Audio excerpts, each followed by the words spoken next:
Okay. The August 23rd, 2020 meeting of the Recreation Education Committee will now come to order. Will the clerk please call the roll? Chairman Alcoffer. Here? Mr. Baines. Here. Ms. Boyce is excused. Mr. Flagler Mitchell. Here. Mr. Keller. Here. President Carbone. Here. At this time, I would like to introduce Patricia Utera, Director of the Monroe County Library System, who is here to give a presentation on the Monroe County Library System. We will have a brief question and answer period following the presentation. Ms. Utera, the floor is yours.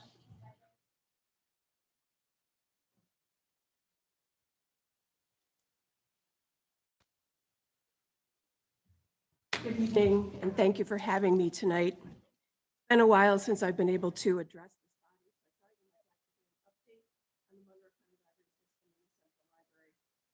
So much changed in 2020, but the one thing that remained consistent is the dedication of library staff to providing the best service possible to our community members throughout the county. Staff recognized that people needed access to books, movies, music, art, information, and the internet, and they stepped up to provide all these things in different ways. It became clear throughout the year, based on the thousands of people who participated in online programs or ordered materials through curbside pickup, that libraries were a source of sustenance for people who had nowhere to go for weeks on end, especially for parents who were suddenly in the role of teachers. Libraries quickly adapted to COVID restrictions and were able to continue providing services. Within a week of everything shutting down in March, MCLS had 500 MiFi units available for loan through the Central Library and through the Gates Webster and Rochester libraries. These units were partially funded by the Friends of the Foundation of the Rochester Public Library, and most remained in circulation throughout the year. Central Library recently acquired 300 more units via a grant through the FCC's Emergency Connectivity Fund. While most libraries were closed to the public, the library system and Central Library continued to move forward on various capital projects. Wireless access points at 8 member libraries were upgraded, thereby providing a stronger and more consistent wireless signal outside the library buildings. Many people took advantage of this and routinely parked in library lots to gain access to the internet when the libraries were closed, including a former member of the county legislature who I ran into at the Henrietta Library. Libraries began offering curbside service in May 2020, resulting in 3.9 million items loaned throughout the system. Granted, this is a loss of 37% compared to 2019, but still robust considering that this was through curbside pickup and digital loans only. Libraries also shifted purchasing to digital content, resulting in a 38% increase in digital borrowing system-wide. 18,980 programs were offered online during the year, with topics ranging from local history lectures, book discussions, story times in multiple languages, musical performances, gardening, crafts, and STEM programs for students. Attendance at these programs exceeded 100,000 participants countywide. Most libraries began opening to the public for limited hours in August 2020 and slowly increased to full reopening in June 2021. All libraries are still following the county's guidance on COVID protocols related to masking and social distancing. We are seeing people return to visiting libraries and participating in programs, although many libraries have opted for outdoor programming this summer. The Central Library Children's Center, for example, partnered with Monroe County Parks, the Youth Bureau, and WSXI to produce pop-up events at area parks. These events included a program presentation such as Wild Wings, storytelling, book giveaways, and other fun activities for kids. Each event has required up to 100 visitors. The Central Children's Center has worked hard over the last year to provide support to parents who suddenly became teachers. Staff, led by Tanya Burton, assembled and distributed thousands of themed kits that parents were able to use as lessons with their children. Burton also pivoted the Rochester Library's Raising a Reader program, which normally is centered on a specific number of families in selected daycares throughout the city, but she made those materials available to families throughout the county through her individual libraries. Raising a Reader is focused on ages 0 to 3 and works to develop While libraries were closed to the public, many capital projects continued. At the Central Library, a new technology center was completed and opened to the public in August 2020. This space includes 44 new computers, a private classroom, work and meeting spaces, and staff trained to help people learn to use computers and navigate the internet. Work commenced on the Broad Street Terrace replacement next to the Rundle Building. This work was originally part of a 2008 infrastructure repair plan, which was postponed multiple times due to ongoing discussions about the Broad Street Bridge. However, the infrastructure supporting the terrace and the sidewalk became so compromised that the space was closed to pedestrian traffic in 2016. The underlying steel and concrete substructure is being replaced completely, and the surface will include some green space, seating, outdoor program space, public art, and a river overlook. We anticipate completion of that project in spring of 2022. Work continued throughout 2020 on the new Chili Library, which opened to the public in May. The project was supported by $1 million in library system construction funding, which comes to the Monroe County Library System through the State Education Department Division of Library Development. The Greece Library also added a 10,000 square foot addition to their children's space, also partially funded with library system construction funds. Since 2018, MCLS has awarded over $3 million in construction grants, with $1 million going to Chili, $1 million to Henrietta for their new building, $305,000 to Greece, $70,000 to Webster, $50,000 to Farmer, and $835,000 to Rochester. I often point to capital investment in libraries as an indicator of the value our community places on education and lifelong learning. Where other communities nationwide are closing libraries, Monroe County is closing them. A recent report commissioned by the Federal Reserve Bank of Chicago on capital investment in libraries found that after such investment, overall library use increased by 21%, borrowing by children increased by 20%, and attendance at library programs increased by 18%. Additionally, there were increases in student reading scores noted. And furthermore, these increases were sustained for up to 10 years after the capital investment. Monroe County's capital investment in libraries is focused on the network infrastructure of the entire system. Monroe County capital investment has allowed the library system to build a robust network that connects our smallest town libraries to our largest libraries, thereby giving rural, suburban, and urban residents the same level of access to technology and materials. Monroe County's investment also includes the 3 delivery trucks the system uses to transport materials from library to library. Our drivers routinely move close to 4 million items a year. In 2020, they expanded their delivery to include PPE equipment provided through the county. Our shipping department also managed the quarantine and subsequent delivery of 1.9 million items during 2020. Libraries have been part of the fabric of our communities for hundreds of years. This year, we celebrate 2 milestones for member libraries. The Phyllis Wheatley branch of the Rochester Public Library celebrates their 50th anniversary with events beginning this Wednesday from 3 to 5 p.m. And the Riga Library celebrates its centennial year with an event on September 18th. I invite you all to attend both of those events if you're able.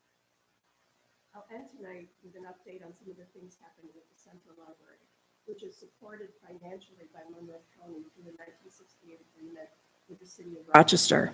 Empire Justice's cash program moved into the Central Library in 2019 and continued in-person tax filing services in 2021, processing nearly 1,300 free returns, providing $2.9 million in refunds to community members. FoodLink opened a community cafe at the Central Library, the first pay-what-you-can food service model in the region. The cafe is staffed by FoodLink's Career Empowerment Initiative, which trains people in food service careers.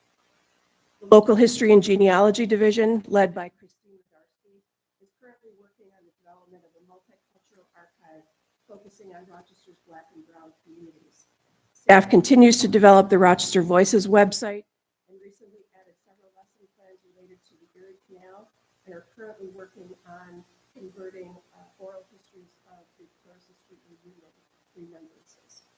The lesson plans available on Rochester Voices have been well used by parents working with their children at home over the last year. The Business Insight Center, led by Jennifer Burns, continues to provide valuable assistance and market research to small businesses and entrepreneurs. In June and July of this year, the center provided over $300,000 worth of research and reports to local businesses through databases such as Frost & Sullivan and Ibis Road.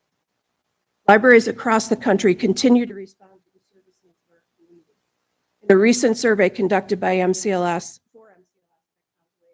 community partners, 96% of library users indicated that libraries are well worth the investment of tax dollars. 75% of non-users agreed that libraries are worth the investment. Thank you for your time tonight. I invite any of you who are interested in a tour of the Central Library to contact my office. I'd be happy to take you through. And I'm also happy to answer any questions you may have. Any legislator have any questions? Legislator Baines? Chair, I just offer my appreciation. Full disclosure, I'm an English teacher for 45 years, and my wife is a community librarian. My daughter is on the library, former president of the library board. But here in a community where our greatest citizens, community in which Frederick Douglass got the airport name. It's so critical that community libraries bring literacy to the people. And I feel so appreciative of the way your library didn't wait for the people to come, like the people. Because literacy truly is the most empowering American tradition. From Lincoln, Frederick Douglass, we can go backwards and forwards to the founders and to the present day. So I truly appreciate all of your great service. Thank you for the presentation. Mr. Chair, thank you for a very informative update on the Monroe County Library System. Thank you so much.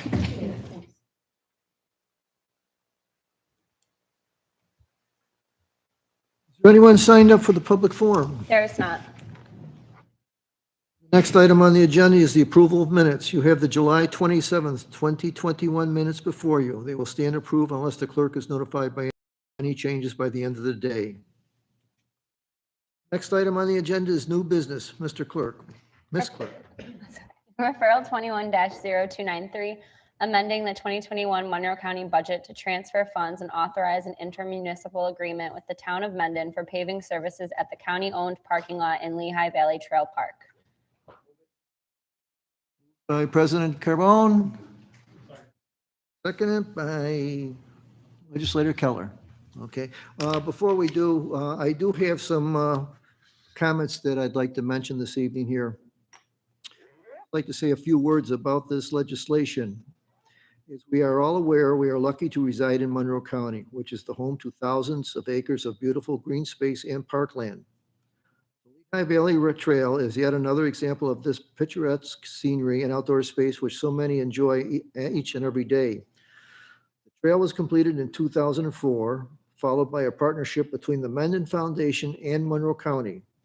The trail boasts of an unusual dual trail system consisting of multi-use and a parallel trail, making the trail an outstanding place for walking, hiking, jogging, biking, cross-country skiing, and equestrian use. It also serves as a vital link in our area's expanding regional trail network, connecting the Genesee Valley Greenway Trail to the west with Victor's Auburn Trail to the east. Well, there are several access points to the Lehigh Valley Trail. None are more popular than the trailhead alongside intersected by Route 251, featuring a parking lot capable of serving over 100 cars. Currently, this parking lot is gravel and receives heavy seasonal use from patrons of the Lehigh Valley Trail and the Honey Eye Falls Mendon Youth Baseball League, which is nearby the trailhead and parking lot. As a result, the lot is deteriorating and has not received its due attention from Monroe County. Recently, the town of Mendon was essentially forced to deliver and lay millings at the parking lot's entrance due to several vehicles booming out spotting them out when entering and exiting the parking lot. The town of Mendon has conducted a survey of the parking lot and has estimated the total cost of paving to be $57,870, which includes 691 tons of binder labor and equipment from the town of Mendon and equipment rental. An additional $5,130 in contingency fund has been allocated in this proposal for potential charges in material and equipment costs, bringing the total cost of the project to $63,000. You may have noticed, please be aware that there is a current discrepancy in the referral text and the specific legislation action required. This referral will be submitted prior to the full legislative meeting to correct this discrepancy to read $63,000 in both the referral text and the specific language action allocating this transfer amount. The parking lot is used not only by residents of Mendon, but residents from across the county and visitors from all over. As we have all orientated so often lately, it is imperative that we invest in our parks and natural resources, which serve as a healthy resource and a gateway to our community for so many residents and visitors. My co-sponsor, Legislator Boyce, currently wishes she could be here today as this legislation is being presented. If there are any particular questions pertaining to this referral, Legislator Boyce would be happy to answer these questions submitted in writing to her office, and will be prior to the next regular scheduled fall legislative meeting. While I am a co-sponsor of this legislation, Legislator Boyce has taken the lead in coordinating with the town of Mendon and conducting outreach to involve stakeholders it is primary in her district, and she will be able to provide the most pertinent information. Thank you.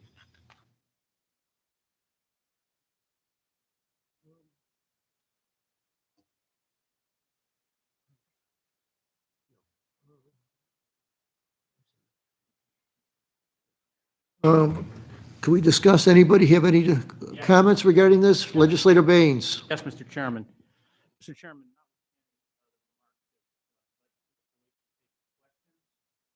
As the maker of this motion, can you answer this question? Was this discussed with the administration of the county prior to the referral being developed?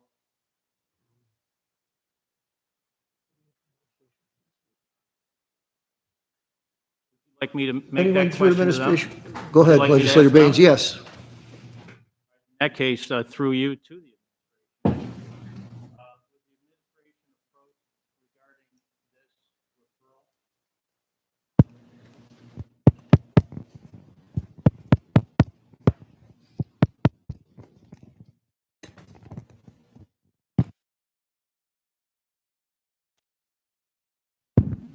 referral?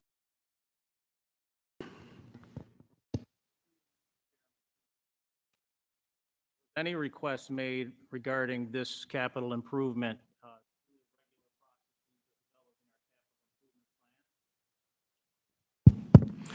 Through you, Mr. Chairman, no, there was not.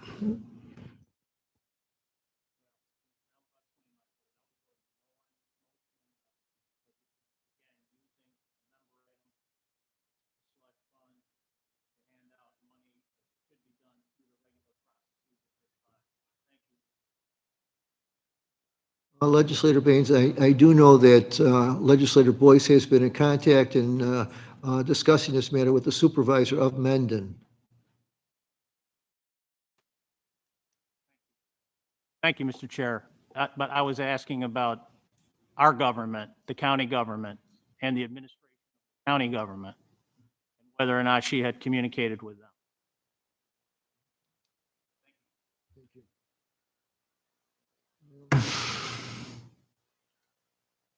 Roll call vote on this. President Carbone? Yes. Mr. Baines? No. Ms. Boyce is excused.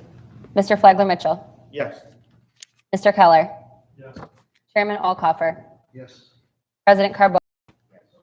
4-1. All those, let's see.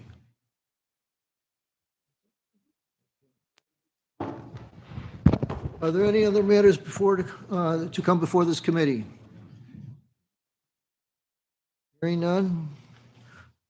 There be no other matters. The August 23rd, 21 meeting of the Recreation Education Commission stands adjourned. The next meeting of the Recreation Education Committee will be Monday, September 27th, 2021 at 6 PM.